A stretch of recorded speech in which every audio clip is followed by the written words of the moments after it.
Amenant Kouakou est pasteur. Ce samedi, elle s'est rendue dans la commune de Yopougon pour une visite de courtoisie à sa sœur aînée. Le temps d'y arriver, elle prend du plaisir à prodiguer quelques conseils aux commerçants du quartier. Et comment ça se passe? Ça marche? Oui, un peu. Vraiment. Je pense que je vais être à l'hémicycle pour vous et pour moi. Bonjour, cher frère. Comment ça va? Et vos activités? Ouais, c'est un peu blessé, mais... Ça va.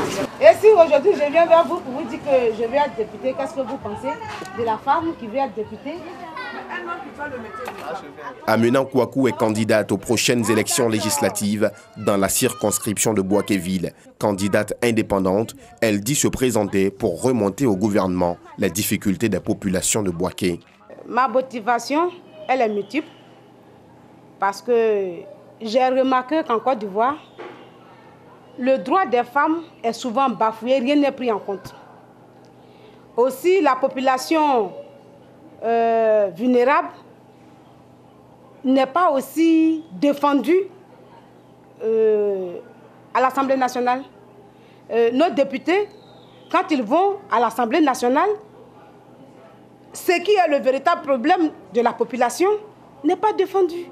À Bouaké, les femmes ont des difficultés pour pouvoir avoir souvent l'eau potable. Il y a eu plusieurs agressions au niveau des femmes en allant chercher, en se réveillant les 4 h du matin pour aller chercher l'eau. De deux, à Bouaké, c'est vrai que dans ces temps-ci, les voiries sont en train d'être faites. Mais il y a beaucoup qui restent.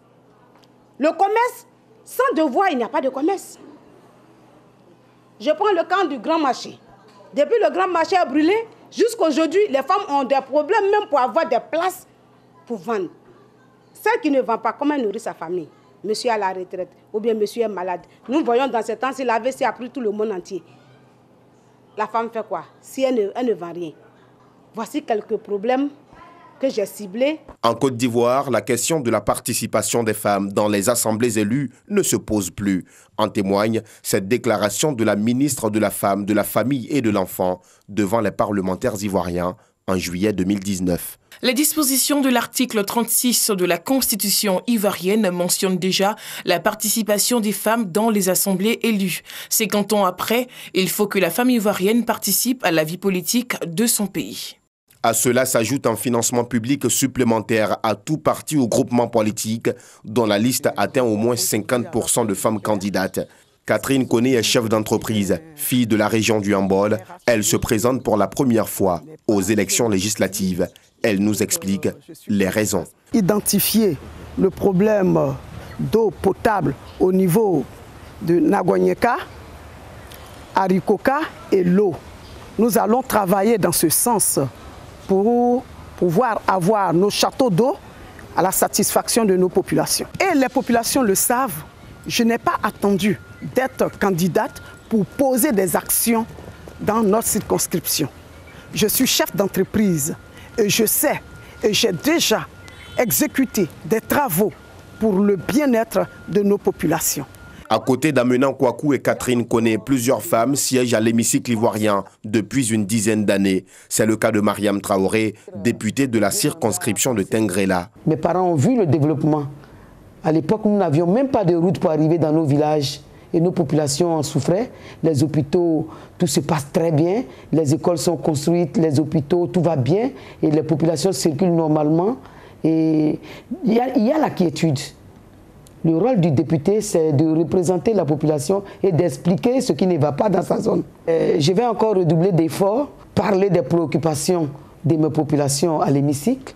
Je vais encore aussi me battre à l'Assemblée nationale pour mon parti politique. Les Ivoiriens croient-ils aux compétences de ces femmes? Pensent-ils qu'elles défendront mieux leurs préoccupations à l'hémicycle? Nous leur avons posé la question. On parle de la promotion du genre, ce qui sous-entend que les mêmes qualités qu'ont les hommes, les femmes également ont ces qualités.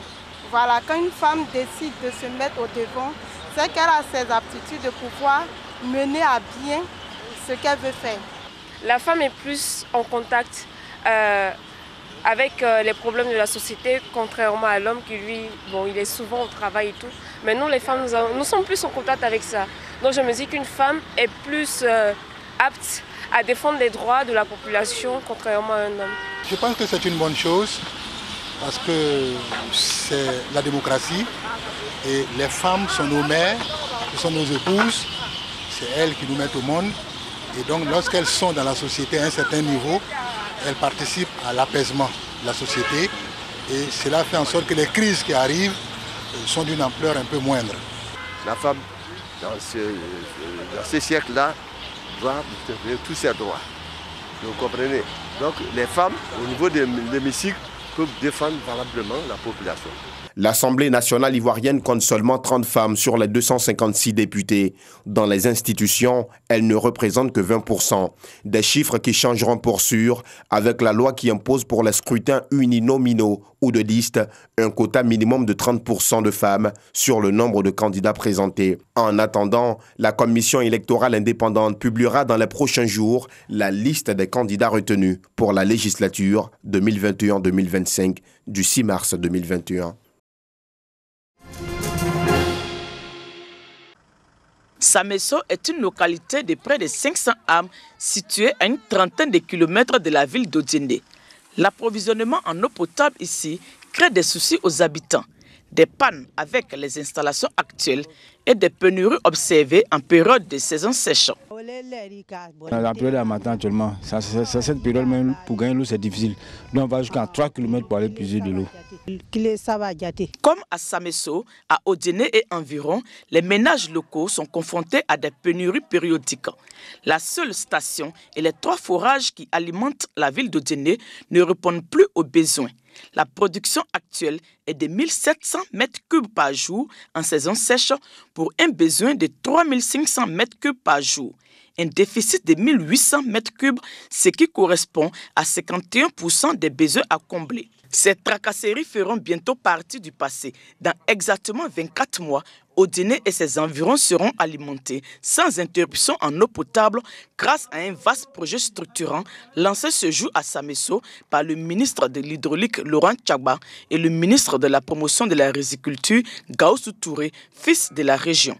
Ce projet va nous permettre de produire 8000 m3 jour qui viendra s'ajouter à la production déjà existante, ce qui permettra de garantir l'accès à l'eau potable de la population d'Odiendé et des villages environnants, exprimé au total à 90 934 000 habitants jusqu'en 2033. La vision de son Excellence Alassane Ouattara, président de la République de Côte d'Ivoire, est de garantir l'accès de toutes les populations à l'eau potable. Une vision qui réjouit les fils et filles de la région du Kabadougou. Ils sont reconnaissants. À noter que les travaux d'Odiendé qui vont coûter 13 milliards 100 millions de francs CFA seront composés de plusieurs ouvrages dont une station d'exore sur la rivière Kouroukele, des stations de traitement et de reprise, la pose d'une conduite de 31 km. Ce projet est inscrit dans le grand programme du gouvernement Eau potable pour tous. Il concerne 12 villes de l'intérieur. D'un coût global de plus de 170 milliards de francs CFA, il est financé par la Chine. La Côte d'Ivoire vient de perdre l'un de ses illustres fils, Guy-Emmanuel Alain Gauze, ancien représentant permanent de la République de Côte d'Ivoire à Genève, en Suisse, est décédé dans la nuit du mardi 26 au mercredi 27 janvier 2021 dans la capitale économique. Spécialiste des matières premières agricoles dans le café et le cacao, il était bien connu pour ses analyses concernant ses spécificités agricoles. Marié et père de 3 enfants, Feu Alain Gauze a entamé sa carrière ministérielle à l'âge de 37 ans, ministre délégué chargé des matières premières entre 1989 et 1993. Guy-Emmanuel Alain Gauze sera reconduit dans ses tâches par Henri Konan Bédié au lendemain du décès de feu le président Félix Houphouët-Boigny. Ainsi, de 1993 à 1998, sous l'ère Henri Konan Bédié, il sera reconduit au ministère des Matières Premières, mais cette fois avec un portefeuille encore plus large. Il est, en plus de ses fonctions initiales, chargé des filières agricoles, des négociations et de la mise en œuvre des accords internationaux de produits de base, café, cacao, caoutchouc, coton et des protocoles ACP-UE sur les produits de base, sucre, banane, du suivi et de la gestion des marchés à terme Londres et New York.